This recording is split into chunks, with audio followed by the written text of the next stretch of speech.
Thakor Shri મોલવાજી વિનયન college Kotda Sangani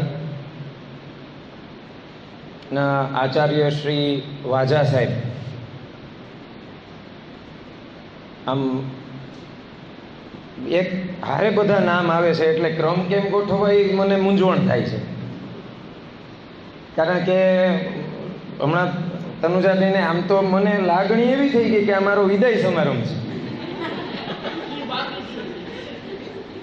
લાગ્યું એવું જ કે હું જાઉં છું, પણ મારે હરેશભાઈ હારે ફોનમાં આમ દરરોજ કહી શકાય એ રીતે તનુજાબેન હારે વાત થાય. પછી હું મારી વાઈફને વાતો કરું એટલે એ મને કહે કે તમે જ્યારે વાતો કરતા હો ને ત્યારે એમ જ લાગે તમે હજી વર્ક ફ્રોમ હોમ જ કરો છો.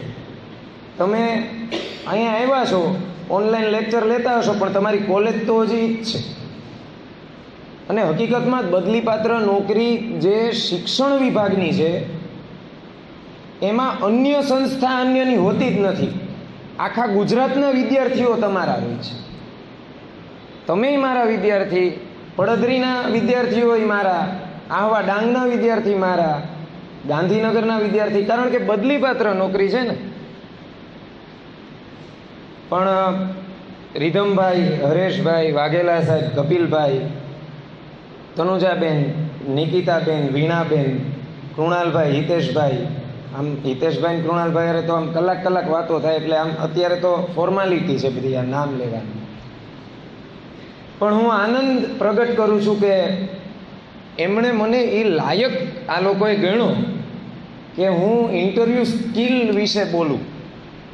કારણ કે આ બધા જે અહીંયા છે એ બધા ઇન્ટરવ્યૂ આપીને જ આવ્યા છે. વાજા સાહેબ છે, ધનુજાબેન છે, વીણાબેન છે, આ નિકિતાબેન છે. એટલે ઇન્ટરવ્યૂ શું છે એ બહુ સારી રીતે તમને કહી શકે એમ છે. એમાં વિષય તજજ્ઞ તરીકે બોલાવવા એ એક માત્ર ફોર્માલિટી ગવર્મેન્ટ કોલેજ માટે હોય. કારણ કે ગવર્મેન્ટ કોલેજમાં તો ઇન્ટરવ્યૂ આપીને જ આવ્યા હોય. પણ મોટાભાગે આપણે ત્યાં અહીંયા થોડીક હું સૂચન કરું, ઇન્ટરવ્યૂમાં અનુસ્વાર છે. ઇન્ટરવ્યૂ સ્કિલ તમે શબ્દ જે વાંચો તો મોટા ભાગે આપણે ત્યાં ઇન્ટરવ્યૂનો ગુજરાતી મુલાકાત થાય, હિન્દીમાં જાઓ તો સાક્ષાત્કાર થાય, જે ખોટું છે. જે અર્થમાં આપણે અનુવાદ કરીએ છીએ એ ખોટો છે. એ તમે ઇન્ટરવ્યૂ આપવા જાઓ છો, તમે શાબ્દિક અર્થ તમે તપાસો. ઇન્ટરનલ વ્યૂ, તમારી અંદરનો વ્યૂ એ લોકોને જોવો છે. કોને? જે કમિટી બેઠી છે, તમારું જે એક્સપર્ટ તજજ્ઞ જે તમારો ઇન્ટરવ્યૂ લેવા બેઠા છે એને તમારી અંદર, એટલે બાયોલોજીકલી નહીં પણ તમારું આંતરવિશ્વ, તમારા વિચારો, તમારી માન્યતાઓ, તમારો પરિવેશ, તમારા નિર્ણય લેવાની શક્તિ, જે ઇન્ટરનલ વ્યૂ જે છે ને, તમારો જે મત, તમારો વિચાર, લોકોને એ ચેક કરવો છે. હવે આપણે અહીંયા મોટા ભાગે શું થતું હોય કે ઇન્ટરવ્યૂની તૈયારી કરતા હોય તો એમાં ઇતિહાસ ને, ભૂગોળ ને, સમાજશાસ્ત્રના પ્રોફેસર સમાજશાસ્ત્ર વાંચવા માંડે, ગુજરાતીનો પ્રોફેસર પ્રિલિમ મેઇન પાસ કર્યા પછી વાંચતો હોય ઇન્ટરવ્યૂ માટે એ જૂનું જ. ઇંગ્લિશમાં એક સરસ મજાની વાત એક પશ્ચિમના વિચારકે કીધી છે, if you keep doing what you always been doing, then you will keep receiving what you always been receiving. તમે જે કરો છો તમે એ જ કરતા રહેશો તો તમે જે મેળવો છો તો તમે વારંવાર એ જ મેળવતા રહેશો. આમાં કાંઈ નવું તો આવવાનું નથી, એક વર્તુળ બનશે, બીજું કાંઈ થશે નહીં. પણ ઇન્ટરવ્યૂમાં મોટા ભાગે ગેરમાન્યતા, શું પૂછશે, મને બધું આવડે છે, હું તો મેઇન પાસ થઈ ગયો છું. અને આ એક ખાસ વાત કે આપણે ઇન્ટરવ્યૂ કેટલી જાતના હોય છે. હવે આ પ્લેસમેન્ટના ઇન્ટરવ્યૂ જુદા હોય, જીપીએસસીના ઇન્ટરવ્યૂ જુદા હોય ને યુપીએસસીના ઇન્ટરવ્યૂ જુદા હોય. પ્લેસમેન્ટના ઇન્ટરવ્યૂમાં તો સામાન્ય રીતે પ્રશ્નો એવા કે કેટલા પગારની અપેક્ષા છે, આની પહેલાં ક્યાંય નોકરી કરતા હતા કે નહીં, અત્યારે શું કરો છો, શું ભણ્યા છો, આથી વિશેષ પ્લેસમેન્ટ અમારી કંપની માટે તમે શું કરી શકશો. પ્લેસમેન્ટમાં આવા પ્રશ્નો હોય. જીપીએસસી જુદું યુપીએસસીથી એમ પડે છે કે જીપીએસસીમાં હવે ડ્રો સિસ્ટમ આવી ગઈ છે. તમારું નામ, તમારું સરનામું, તમારી અટક, તમારી જાતિ, તમારો ધર્મ, આ કાંઈ પૂછવામાં આવતું નથી, બધું ગુપ્ત રાખે છે જીપીએસસીમાં. પણ યુપીએસસીમાં હજી એ વસ્તુ નથી. યુપીએસસીમાં તો તમારે આખા પરિચયની સમરી જે સામે 4 થી 5 તજજ્ઞો બેઠા છે એની પાસે હશે, અને જે યુપીએસસીના ચેરમેન જે બેઠા છે એની પાસે તો તમારું આખું જે ફોર્મ ભરેલું હશે ને યુપીએસસીનું એ હશે. અને હકીકતમાં આ તો વિવાદો થાય એટલા માટે પછી આ ડ્રો સિસ્ટમ આવી. હકીકતમાં સાચી પદ્ધતિ આજે યુપીએસસી અપનાવે છે ને એ છે, તો જ ઇન્ટરવ્યૂ થાય. મેં તમને વાત કરી ને, ઇન્ટરવ્યૂ તમારી અંદર શું છે, તમારા વિશે તમે શું જાણો છો. કેટલાય લોકો એવા ફોન કરીને પૂછે કે ઇન્ટરવ્યૂની તૈયારી કેમ કરવી. તો આપણે એમ કહીએ ને કે તમે જે ફોર્મ ભરો છો ને એ તમારી તૈયારીની એક સમરી છે. કોઈ પણ ફોર્મ ભરતા હશો ને કોઈ પણ પરીક્ષા માટેનું, જીપીએસસીનું કે હવે તમે માનો કે ટીવાય પૂરું કરો, આપણે અહીંયા એવું વાતાવરણ નથી, તો મોટા ભાગે જાગૃત વિદ્યાર્થીઓ એ ટીવાય પૂરું કરે એટલે એનું ગોલ વહીવટી અધિકારી બનવાનો, જીપીએસસી કે યુપીએસસી કે મામલતદાર કે ડેપ્યુટી કલેક્ટર ને એવું બનવાનું હોય. તો એ આપણે પણ વિચાર કેળવવા. તો ઠીક છે, તમને ચાલુ ભણતરે નોકરી મળતી હોય પ્રાઇવેટ, અને એમાં તમે જોતરાઈ જાઓ છો, તો મેં વાત કરીએ કે તમે એ જ કરશો જે તમે ભૂતકાળમાં કરતા આવ્યા છો. પણ ઇન્ટરવ્યૂમાં મોટા ભાગે ગેરમાન્યતા કે મને શું પૂછશે, મને તો મેઇન પાસ કરી લીધી છે એટલે હવે તો મને એ આવડે છે, બીજું શું પૂછે, મારા વિશે પૂછશે, મારા ગામ વિશે પૂછશે. હકીકતમાં આપણને ખબર નથી હોતી. હવે આમાંથી હું એમ પૂછું કે કોટડા સાંગાણી નામ કયા કારણોસર પડ્યું, તો 5 વિદ્યાર્થી મને મુશ્કેલીથી મળશે કે સાહેબ આ નામ છે ને કોટડા સાંગાણી, એ આના ઉપરથી આવી રીતે આવી પરિસ્થિતિમાં આ નામ પડ્યું છે. હવે ઇન્ટરવ્યૂની તૈયારી તમે જે ફોર્મ ભરો છો ને એ ફોર્મને આધારિત જ યુપીએસસીમાં હોય છે. આ જીપીએસસીમાં નીકળી ગયું એટલે ઇન્ટરવ્યૂ પ્રથા બગડી છે હકીકતમાં. ઘણા એમ કે તમે ક્રિટિસાઇઝ કરો છો, પણ ક્રિટિસાઇઝ કરવું પડે. જો તમારો પરિચય મેળવવો છે એ લોકોને, તમે શું જાણો છો તમારા વિશે, તમારી જાતિ વિશે, એ આપણે આગળ જોશું. જો એ જ તમને નથી ખબર તો તમે બહારના વિશ્વની તમે શું વાત કરવાના છો. અને મોટા ભાગે ઇન્ટરવ્યૂમાં શું હોય કે જાણે ઓલો તીર મારતા હોય ને કેમ બચી જતા હોય એમ પ્રશ્ન આવે અને બચવાની તૈયારી હોય. હકીકતમાં ઇન્ટરવ્યૂ પેનલની અપેક્ષા એ હોય છે કે આ માણસ મારી હારે ચર્ચા કરે. હવે આપણે ચર્ચા નહીં, પણ હા બચી ગયો એટલું નથી હોતું. ચર્ચાની વાત નથી. દાખલા તરીકે કોઈ નામથી તમારું જે ફોર્મ ભરો છો તો ફોર્મમાં પહેલાં હોય ને નામ, પછી તમારી અટક, પછી તમારી જાતિ, પછી તમારું એડ્રેસ આવે, પછી તમારી ડેટ ઓફ બર્થ આવે, ગામ આવે. તમારું નામ દાખલા તરીકે કોઈનું નામ કમલ છે, કમલ, એને ખબર જ હોય, એની પાસે સમરી હોય તમારા ફોર્મની, એ પૂછે કમલભાઈ તમારું નામ તો કોઈ એક પક્ષના ચૂંટણી ચિહ્ન ઉપરથી છે, ખ્યાલ છે? એટલે તો પેલો તરત કહે કે હા ભાજપ ઉપરથી. એનો જવાબ થઈ ગયો.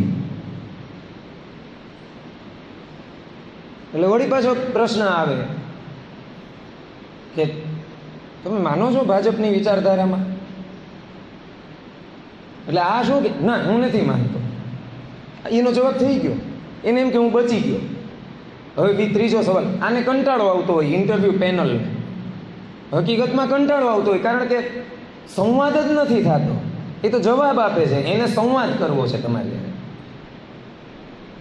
હા ભાજપ, ના હું નથી જોડાયેલો. પણ હકીકતમાં એને જવાબની નહીં પણ સંવાદની અપેક્ષા છે.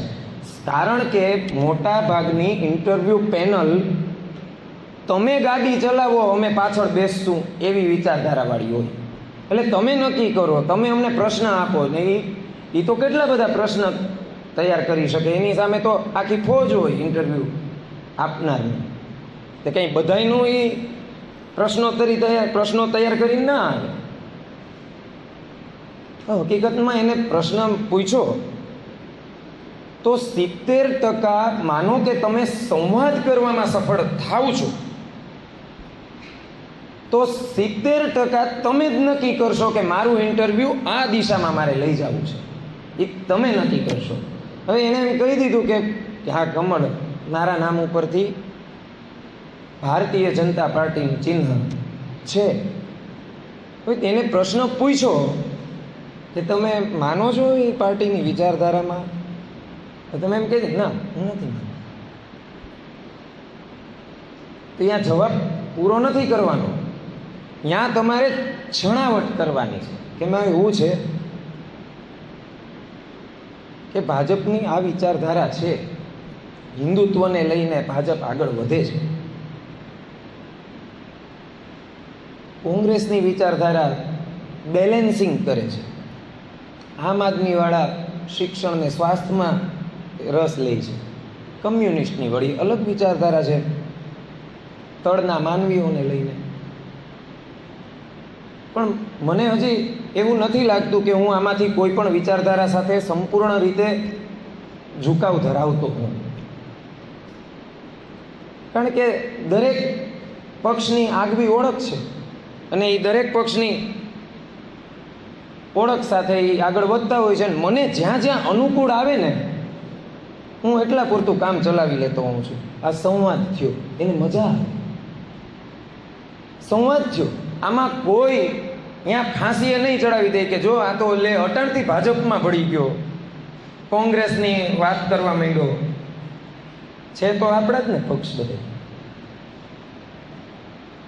એમાં સરકારી નોકરિયાતે ભળવાનું નથી પણ વાતચીત તો કરવા દે. એને ઇન્ટરવ્યુઅર ઈચ્છે છે કે તમે એના વિશે કંઈક સંવાદ કરો તો આવો તમે સંવાદ કરો. દાખલા તરીકે એમ કે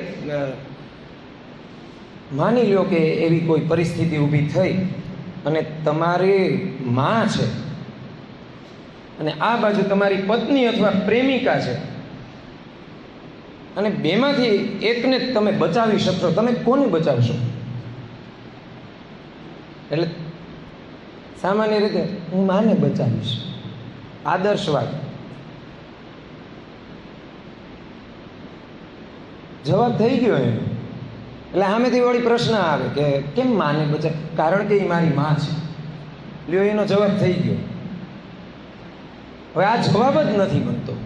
ત્યાં એ સંવાદની અપેક્ષા રાખે છે કે એમાં એવું છે કે મારી માં છે, એને મને જન્મ આપ્યો છે, પાલન પોષણ કર્યું છે, અહીંયા સુધી હું પહોંચ્યો છું એ મારી માના લીધે હું પહોંચ્યો છું.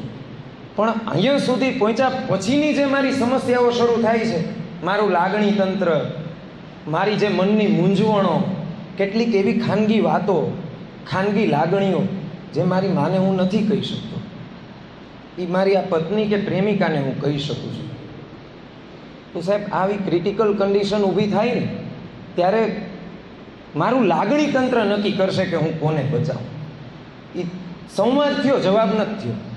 એટલે પેલા લોકોને ખબર પડી જાય કે આ ત્વરિત નિર્ણય નહીં લે, તટસ્થતાથી વિચારશે, એ પ્રેમિકાની તરછોડશે નહીં. ઓલો તો દગો ફટકો કરશે એવું માની લે ઓલો ઇન્ટરવ્યૂ વાળો કે આ તો એની ટાણે એની ઘરવાળીને છોડી દે ભાઈ સાચી હોય તો, કારણ કે એની માં છે. પણ તમારી છાપ એવી છોડવાની છે કે તમે તટસ્થ રહેશો કોઈ પણ પરિસ્થિતિમાં. એ તમારી મા હોય કે તમારી પત્ની હોય, તમે તટસ્થ રહેશો. દાખલા એવા ઘણા, આપણે તો એક ઉદાહરણ લીધું ને, કમલ એમ કરીને. તો તમારું નામ શું છે? તમે એમ કહો આનંદ. મારું નામ આનંદ છે. હવે તમે જુઓ, આમાં ક્યાંય તમારી ભૂગોળ, ઇતિહાસ, સમાજશાસ્ત્ર, સાહિત્ય, મનોવિજ્ઞાન કે પછી ઇંગ્લિશ લિટરેચર ને હિન્દી સાહિત્ય ને બધું આમાં ક્યાંય કામ નહીં આવે. પણ છતાં આમાંથી ઊભા થશે પ્રશ્નો. મારું નામ આનંદ છે, એમ શું અર્થ થાય આનંદનો? હેપીનેસ. તમારા જીવનમાંથી એવી 5 એવી ઘટના કયો જોઈએ કે જેમાં તમને શુદ્ધ આનંદનો જ અનુભવ થયો. જો પ્રશ્ન તમે જવાબ આપ્યો ને એમાંથી ઊભો થયો. અને આ મોટાભાગે જીપીએસસી, યુપીએસસીમાં 3 અને 5 આ આંકડા એ લોકોના પ્રિય છે. હકીકતમાં એ પાછા 5 સુધી પહોંચવા નથી દેતા હો, એ અટકાવી દે તમને વચ્ચે. આ તો એની એક શૈલી છે.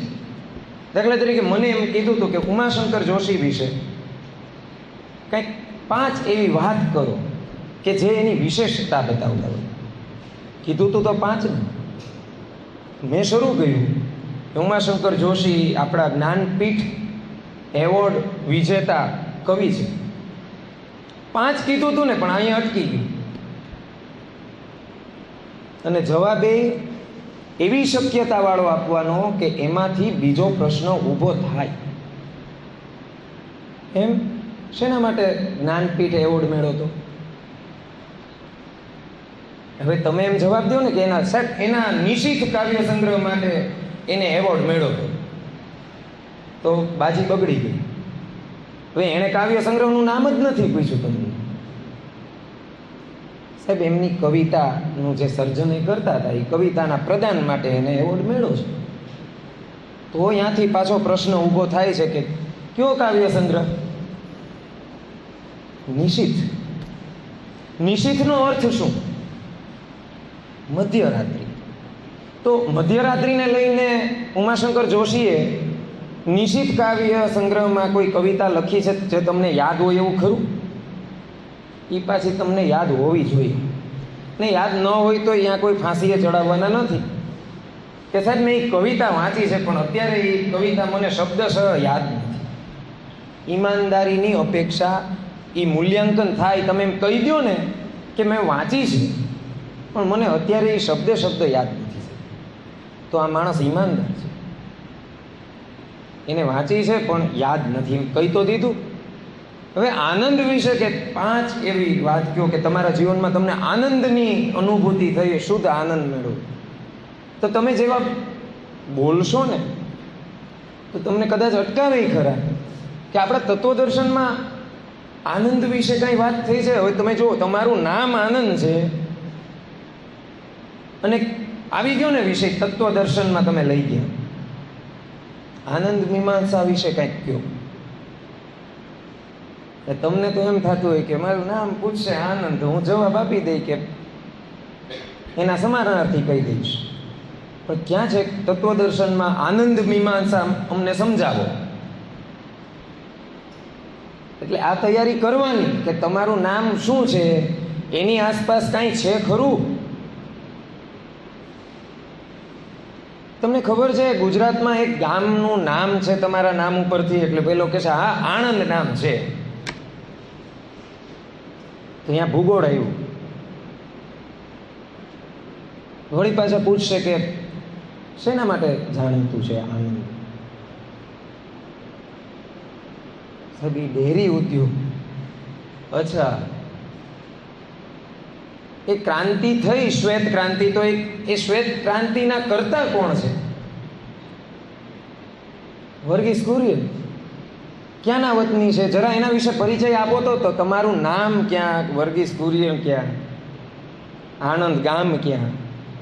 દૂધની ડેરી અમૂલ આવ્યું ને માત્ર તમારા નામ ઉપરથી આ બધું આવ્યું. અને આમાંથી એવા નીકળે હો સાહેબ કે એના નામનો અર્થ નહીં ખબર. બીજલ ખબર છે નામનો અર્થ શું છે? હું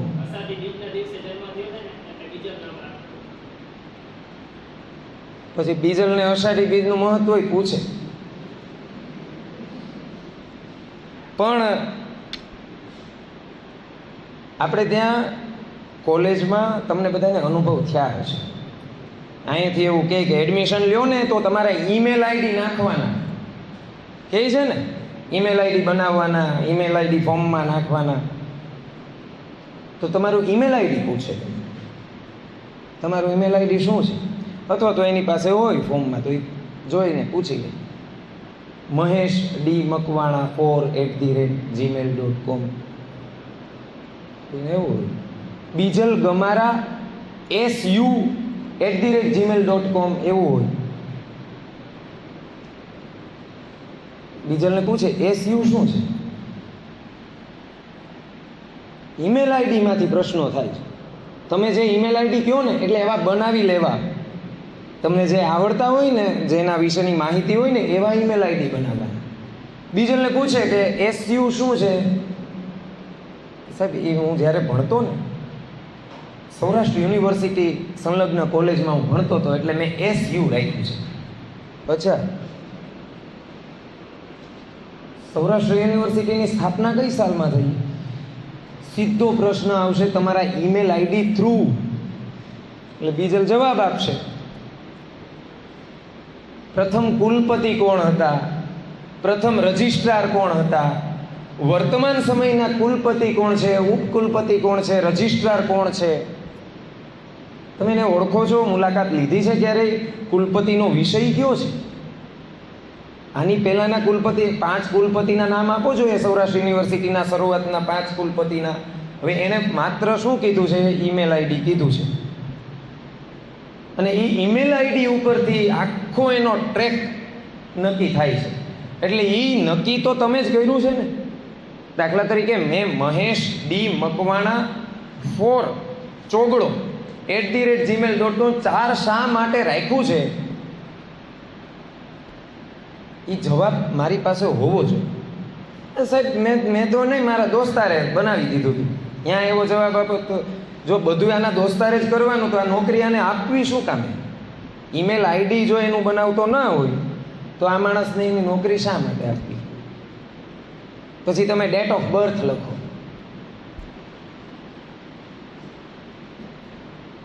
એસી, હવે તો 80 વાળા તો હવે નોકરીને લાયક નહીં. 90, 95, 2000 સાલ આવે ને, કોઈ માનો કે લખી છે 1997. 1997માં કઈ મહાન હસ્તી જન્મી? 1997માં આખા વિશ્વમાં કેવા કેવા પરિવર્તન આવ્યા? ભારતમાં કે ગુજરાતમાં કોઈ પરિવર્તન આવ્યા છે 1997માં? એ તમને ખબર હોવી જોઈએ કે તમારો જ્યારે જન્મ, તમે કોઈ અવતાર નથી કે તમારા જન્મ થયો એ કોઈ ઘટના નથી, પણ તમારો જન્મ જે સાલમાં થયો ને એ સાલમાં ક્યાંક ઘટનાઓ ઘટી જ હોય આખા વિશ્વમાં, ક્યાંક ને ક્યાંક ઘટી હોય. હમણાં અફઘાનિસ્તાન આખું તાલિબાનીઓએ લઈ લીધું, એ દિવસે કોઈક જૈનમાં તો હશે ને છોકરાઓ, તો ભવિષ્યમાં એને એ છોકરાઓને પ્રશ્ન પૂછશે કે આ તાલિબાનોએ આખું હસ્તગત કરી લીધું અફઘાનિસ્તાન, એ ક્યાં સમયે થયું હતું? તમને ખબર છે? એ સમયે તમે શું કરતા હતા? તમે ભણતા હતા? તો તમારી જે ડેટ ઓફ બર્થ જે આવે છે એના ઉપરથી પણ એ લોકો તમને શું પૂછવું એ નક્કી કરશે. જીપીએસસીમાં તો ઠીક છે, ગામનું નામે હોય નથી પૂછતા. મને ખરેખર એ આ પદ્ધતિ તો ઠીક કામચલાઉ પદ્ધતિ છે, હકીકતમાં આ ઇન્ટરવ્યૂની ટેકનિક આ છે. આ હું જે તમને કહું છું ને એ આઈએએસ, આઈપીએસ, આઈએફએસ એની એટલા માટે કહું છું કે આઈએએસની તૈયારી કરો તો તલાટીમાંથી તો ન જાઓ, તલાટી તો બની જ જાઓ. આઈએએસની તૈયારી કરતા હોય એટલે એ નોકરી તો મળવાની જ છે. ઓલું કહીને નિશાન ચૂક માપ, નતાક નીચું નિશાન. એટલે તૈયારી યુપીએસસીની જ કરવાની, ભલે પરીક્ષા પછી જીપીએસસીની આપતા હોય. પણ મોટા ભાગે વિદ્યાર્થીઓને એવા પ્રશ્ન થતા હોય કે તો સાહેબ અમારા વિષયનું નહીં વાંચવાનું. પણ તમે તમારા વિષયમાં તો ગ્રેજ્યુએટ થયા છો, પોસ્ટ ગ્રેજ્યુએટ થાય. મને આશ્ચર્ય થાય કે પીએચડી થઈ ગયા હોય, નેટ પાસ થઈ ગયા હોય, એ પાછા આપણને પૂછતા હોય જીપીએસસીની તૈયારી કેમ કરવાની? તો તમે પીએચડી કઈ રીતે થયા, નેટ કઈ રીતે થઈ ગયા? પણ મોટાભાગના પ્રશ્નો તમે જાતે નક્કી કરતા હોવ છો, એ લોકો નક્કી નથી કરતા.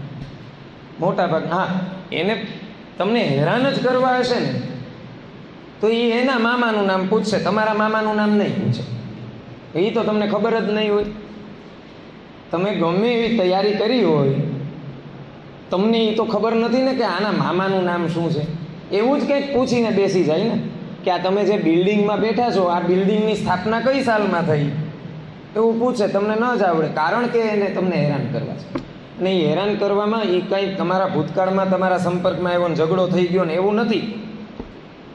એ તમારું માનસિક સ્થિતિ કટોકટીના સમયમાં તમે ઉશ્કેરાવ છો, તમારું લાગણી તંત્ર કેવું મજબૂત છે એ જોઈ. આ ઇન્ટરવ્યૂ સ્કિલ વિશે આ લેક્ચર ગોઠવાયો ત્યારે મને હરેશભાઈ એમ કીધું કે ઇન્ટરવ્યૂ સ્કિલ વિશે ઉદિશા અંતર્ગત છે અને સપ્તધારા વિષય તમે કહ્યું. પણ ત્યારે મને મનમાં એમ થતું હતું કે સપ્તધારામાં ઇન્ટરવ્યૂ સ્કિલ ભાગ 2, કારણ કે આની આખી શ્રેણી થાય. ઇન્ટરવ્યૂ સ્કિલ છે એનામાં એની આખી શ્રેણી એટલા માટે થાય કે એમાં એવું પૂછી લઈએ કે તમારી 5 શક્તિઓ જણાવો અને તમારી 5 નબળાઈઓ જણાવો. અને નબળાઈ જણાવવાની હો, નબળાઈ જણાવશો એટલે નોકરીમાં નહીં લે એવું નહીં, પણ એ નબળાઈ એવી હોવી જોઈએ કે તમે એ જણાવો તો એ નબળાઈમાં પાછી તમારી મજબૂરી જ હોય. બીજું કે માનો કે એ નબળાઈ તો એ તમારી પર્સનલ હોય, તમારી એ નબળાઈ સમાજને અસર કરતા ન હોવી જોઈએ. તમારી પાસે એવી નબળાઈ કે મને ગુસ્સો આવે ને તો હું ગમે એને ઝાપટ મારી દઉં, એ સમાજને અસર થઈ ગઈ. અહીંયાથી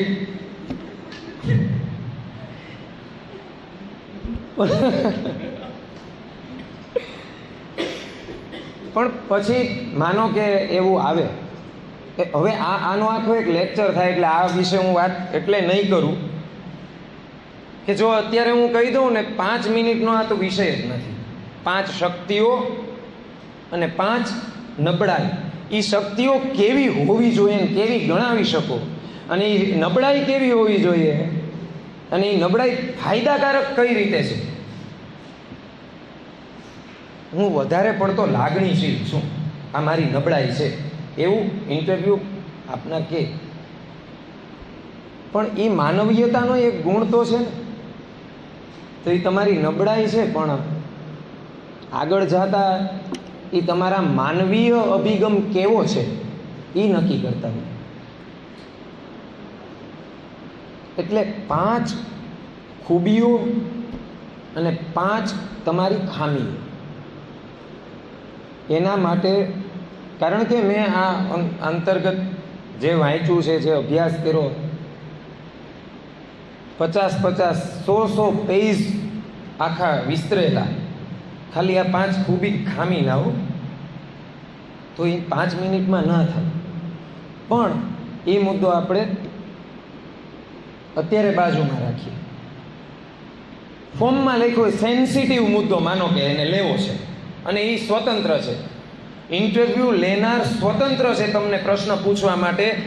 એ સેન્સિટિવ મુદ્દો, માનો કે ફોર્મમાં તમે ઓબીસી જનરલમાં છો તો કાંઈ પ્રશ્ન બનતો જ નથી, પણ તમે ઓબીસીમાં છો, તમે એસસીમાં છો, શેડ્યુલ કાસ્ટમાં, શેડ્યુલ ટ્રાઇબમાં છો, તમે લઘુમતીમાં છો, મુસ્લિમ છો, પારસી છો, અથવા તો તમે ફિઝિકલી ચેલેન્જ પીએચ છો, તો એ પ્રશ્ન પૂછી શકે. દાખલા તરીકે કોઈ મહિલા ગઈ ઇન્ટરવ્યૂ માટે, તો એ મહિલાને પૂછશે કે તમે આ નોકરી મળી જાય પછી તમે મેરિડ છો? હા. તો તમે ઘરને ને નોકરીને કઈ રીતે બેલેન્સ કરશો? કારણ કે આમાં તો માનો કે 24 કલાકનો તમારે સમય ફાળવવો, તો તમારા હસબન્ડ, તમારા બાળકો, તમારા સાસુ સસરા, તમે એને કઈ રીતે સંભાળી શકશો? એ જે જવાબ જે તમે આપો ને, એ જવાબ તમારું બેલેન્સિંગ નક્કી કરશે કે તમે કઈ રીતે સમાજને બેલેન્સ કરશો, સ્ટાફને બેલેન્સ કરશો. આ મને નથી ગમતા કોઈને, મને તો આ જ બધાય ગમે છે. એમ ના હાલે. મારા માટે મારી નોકરી મારી પ્રાયોરિટી છે, મારું ફેમિલી. ઘણા અધિકારીઓ એવું કહેતા હોય મારી નોકરી, પણ એ અધિકારીઓ નબળા જ અધિકારીઓ. પ્રાયોરિટી બેય હોય. મારા માટે મારી નોકરી મારી પ્રાયોરિટી છે. હું જ્યારે કામ કરતો હોઉં ત્યારે મારું ઘર ભૂલી જાઉં છું. ઘણી વખત એવા છાપામાં ન્યૂઝ આવે કે કલેક્ટર સાહેબ મિટિંગ ચાલુ હતી અને એના પિતાશ્રીનું અવસાન થયું અને મિટિંગ શરૂ જ રાખી કલેક્ટર સાહેબે. પટાવાળો આવ્યો ને કીધું કે સાહેબ તમારા પપ્પા ગુજરી ગયા છે. એટલે કલેક્ટર સાહેબે પાણી પીધું ને વળી પાછા મિટિંગ ચાલુ રાખી.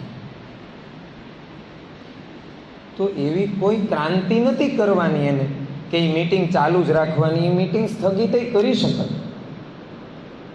પણ આ એણે પરિવાર અને નોકરી વચ્ચે બેલેન્સિંગ ન જાય. તો આપણો સમાજ કેવો પાછો નબળો છે કે માનવીય અભિગમ તો ચૂકી ગયો એ વ્યક્તિ, પણ છાપામાં એના ગુણગાન આવે બીજા દિવસે કે હા હા કલેક્ટર સાહેબે તો જો એના બાપુજી ગુજરી ગયા ને મિટિંગ ચાલુ રાખી. કેવો સમાજને વરેલો. કાલ સવારે સમાજનો કોઈક માણસ ગુજરી જાય તો ઇન્ટરવ્યુઅર એ જોતો હોય કે જો જે એના બાપુજીના મરણમાં ન જાતો હોય તો સમાજનો કોઈ વ્યક્તિનો, સ્ટાફનો વ્યક્તિ ગુજરી જાય તો એના મરણમાં તો આ શું રસ લેશે? તો આ બધા ગુણ નક્કી થતા હોય. તો મેં તમને કીધું કે સેન્સિટિવ મુદ્દા પણ પૂછી શકે. હવે ઓબીસી ઉમેદવારને ક્રિમિલિયરનું પૂછ્યું કે ક્રિમિલિયર ક્યારથી આવ્યું, એ લાવવાની જરૂરત હતી શું, ઓબીસી કોટામાં કેટલી જાતિઓ આવે છે, પૂછી લઈ. ન આવડતું હોય તો એને એવી છાપ પડે કે આ તો ખાલી નોકરી મેળવવા માટે ઓબીસીમાં છે, બાકી આને કાંઈ ઓબીસી હારે લેવા દેવા નથી. એવું જ શેડ્યુલ કાસ્ટનું પૂછે, એવું જ શેડ્યુલ ટ્રાઇબનું પૂછે. આદિવાસી માનો કે કોઈ ઉમેદવાર હોય તો આદિવાસી વિસ્તાર કયો છે ગુજરાતમાં, ભારતમાં કયો કયો આદિવાસી વિસ્તાર છે, ડાંગમાં આદિવાસીઓની વસ્તી કેટલી છે, ડાંગ અને પંચમહાલ વચ્ચે શું ભેદ છે, ત્યાંના આદિવાસી લોકો. આદિવાસી અને ભીલ એક છે? એની સંસ્કૃતિ એક છે કે અલગ છે? અલગ છે તો કઈ રીતે? એ બેય વચ્ચે પંચમહાલનો આદિવાસી ને ડાંગના આદિવાસી વચ્ચે લગ્ન સંબંધ થાય છે? સાંસ્કૃતિક પરિવેશ વિશે પ્રશ્નોત્તરી થઈ શકે. પણ આવું આપણે વિચારતા જ નથી. આપણે તો એસસી, એસટી, ઓબીસી એટલું જ કહી, કેટલે એટલું એનું કટ ઓફ, ત્યાં સુધીનો આપણો સ્વાર્થ હોય. પણ આ યુપીએસસીમાં ન હાલે. ઘણા એમ કહેતા હોય ને યુપીએસસીમાં અનામતવાળા ઘૂસી ગયા, પણ એ અનામતવાળાને અનામત શું છે એ ખબર હતી એટલે એ ઘૂસ્યો. કારણ કે એમને નબળો માણસ યુપીએસસીમાં સિલેક્ટ થાય જ.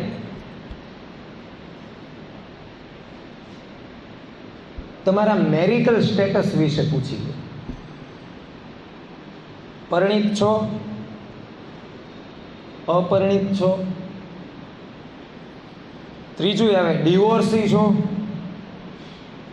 એ પૂછી શકે કે તમારા ડિવોર્સ થયા તો એ અનુભવ, એ દરમિયાન તમે કેવો અનુભવ, શું ફીલ કર્યું, તમે કંઈ વાંચતા હતા, તમે કેવા લોકોને મળતા હતા, તમારો વ્યવહાર કેવો હતો સમાજ, અને એ પછી તમે તમારી લાઈફને બીજા ટ્રેક ઉપર કઈ રીતે ચડાવી, એને તો તમારા વિચારો જાણવા છે. સ્ત્રીને પૂછી લે, માનો કે કોઈ કલેક્ટરનો ઇન્ટરવ્યૂ છે આઈએએસનો, કે તમે દંગા થાય છે માનો કે રાજકોટમાં, હિન્દુ મુસ્લિમના દંગા હવે નથી થતા, દંગા થાય છે તો તમે શું સ્ટેન્ડ શું હોય તમારું? અહીંયાથી નક્કી થાય કે આના ઘરમાં કેવું વાતાવરણ હોય છે. સ્ત્રી જે અધિકારી છે એનું માનસિક સંતુલન કેવું હોય છે. ઘણા આવા તોફાનો થાય તો રજા ઉપર ઉતરી જાય.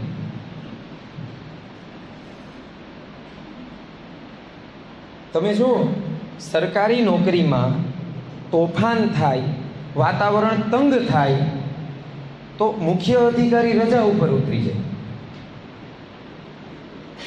પછી સરકાર એવું કરે કે બરાબર સળગતું વાતાવરણ હોય ને ત્યાં અન્યને મૂકે, તો એ અન્યને મજબૂત ગણવા, કારણ કે હળગતામાં હાથ નાખ્યો. આ બધું ઇન્ટરવ્યૂ વખતે નક્કી થતું હોય. એટલે ક્યાં ઝઘડા થાય ને એને આને મૂકવો એમ નહીં, પણ આવી પરિસ્થિતિ ઊભી થાય તો આ વ્યક્તિ શું કરી શકે એ ઇન્ટરવ્યૂ વખતે એ લોકો જાણી લેતા હોય છે. તમે શું કરી, તમારા ગામનું નામ પૂછે તો તમારા ગામનું ક્ષેત્રફળ પૂછી શકે, તમારા ગામમાં કેટલા, તમારા જિલ્લામાં કેટલા તાલુકા છે, તમારો જિલ્લો કઈ રીતે વિશિષ્ટ છે, મુગલ કાળમાં તમારા જિલ્લાની શું સ્થિતિ હતી, હાલો એ પૂછી લે. અને ઓલો ઇતિહાસવાળો જ હોય, પણ હવે એવું સિલેબસમાં ક્યાંય આવે જ નહીં કે મુગલ કાળમાં કોટડા સાંગાણી શું કરતું હતું. આવું એકેય પુસ્તકમાં ક્યાંય લખ્યું નથી કે મુગલ કાળમાં કોટડા સાંગાણીમાં ક્યાં રાજવી રાજ કરતા